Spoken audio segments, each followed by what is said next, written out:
এক ঐতিহাসিক ওয়াকাফ অ্যামেন্ডমেন্ট বিলের বিরুদ্ধে একটা ঐতিহাসিক জনসভা ডাকা হয়েছে।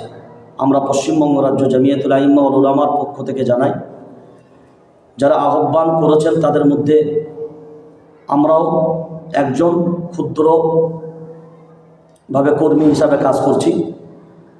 তো বহু সংগঠন যোগ দিয়েছে, আমরাও স্বতঃস্ফূর্তভাবে যোগদান করেছি এবং আহ্বান করছি বাংলার সমস্ত মানুষের কাছে যে আগামীকাল আমরা যেন অবশ্যই কলকাতা শহীদ মিনারে বেলা 12টার মধ্যে ঐক্যের পক্ষে, একতার পক্ষে মতামত দিয়ে এবং এই কালাকানুনের বিরুদ্ধে মতামত দেওয়ার জন্যে আগামীকালকে শহীদ মিনারের এই সভাকে আমরা সবাই সফল করে তুলি।